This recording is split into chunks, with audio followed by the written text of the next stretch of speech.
Hello दोस्तों, मेरे YouTube channel में आप लोगों का स्वागत है। दोस्तों, आज हम राष्ट्रीय आजीविका मिशन से संबंधित महत्वपूर्ण 30 प्रश्नों को पढ़ेंगे। दोस्तों, सहायक विकास विस्तारक अधिकारी एडीओ के लिए महत्वपूर्ण पॉइंट है। यह सब्जेक्ट के आधार पर इसी से प्रश्न पूछे जाएंगे।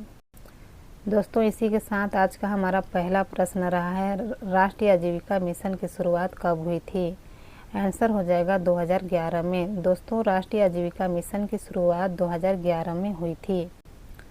दोस्तों, हमारा अगला प्रश्न है, NRLM का मुख्य उद्देश्य क्या है?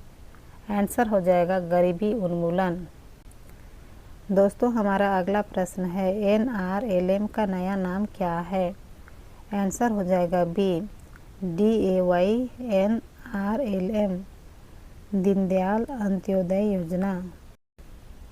दोस्तों, हमारा अगला प्रश्न है, NRLM का संचालन किस मंत्रालय के अंतर्गत होता है? आंसर हो जाएगा ग्रामीण विकास मंत्रालय के द्वारा। दोस्तों, हमारा अगला प्रश्न है, NRLM के अंतर्गत किस इकाई का गठन ग्रामीण महिलाओं द्वारा किया जाता है? आंसर हो जाएगा सी, स्वयं सहायता समूह के द्वारा।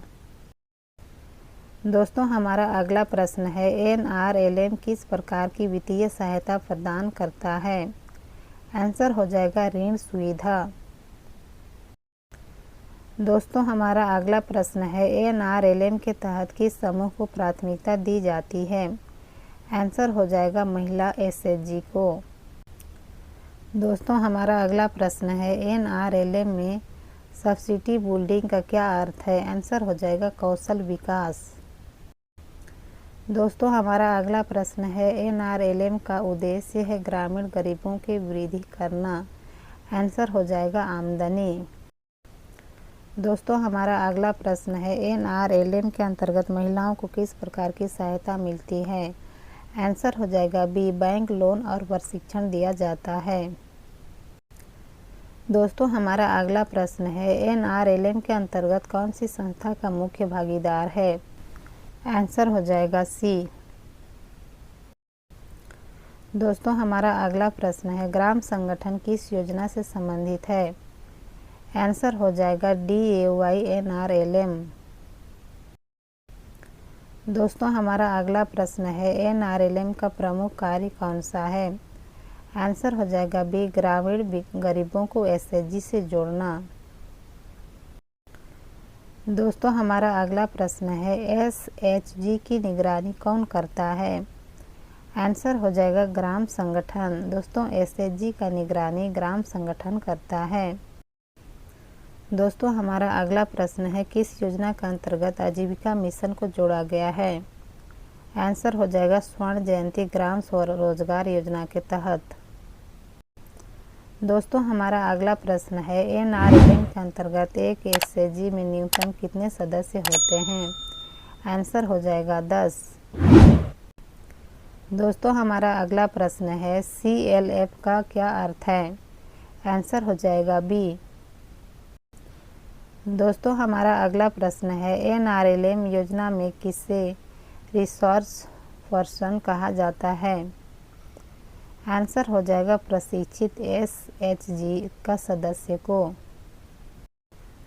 दोस्तों, हमारा अगला प्रश्न है, NRLM में कौन सा वित्तीय समावेशन का साधन है? आंसर हो जाएगा बैंक लीकेज कार्यक्रम।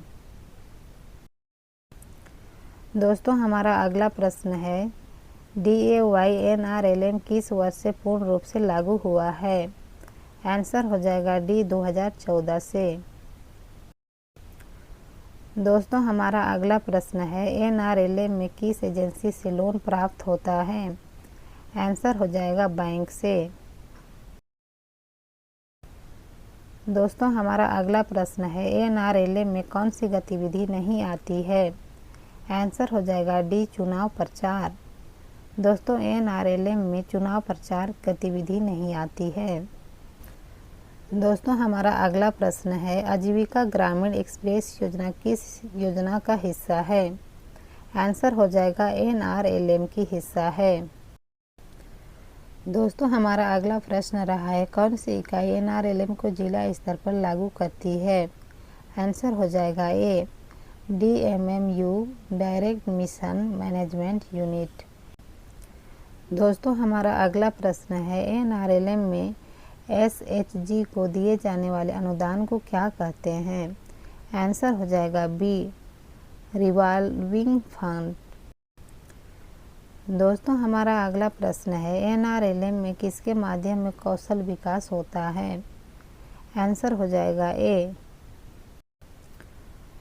दोस्तों हमारा अगला प्रश्न है कौन सा राज्य NRLM में सबसे आगे है? आंसर हो जाएगा डी आंध्र प्रदेश। दोस्तों हमारा अगला प्रश्न है SHG बैंक लीकेज कार्यक्रम को कौन संचालित करता है? आंसर हो जाएगा नाबार्ड। दोस्तों हमारा अगला प्रश्न है NRLM में SHG को प्रथम चरण में क्या दिया जाता है? आंसर हो जाएगा सी। दोस्तों हमारा अगला प्रश्न है NRLM की टैगलाइन क्या है? आंसर हो जाएगा डी गरीब परिवारों की स्थायी आजीविका। दोस्तों इसी के साथ आज का यहीं तक, मिलते हैं अगले वीडियो में।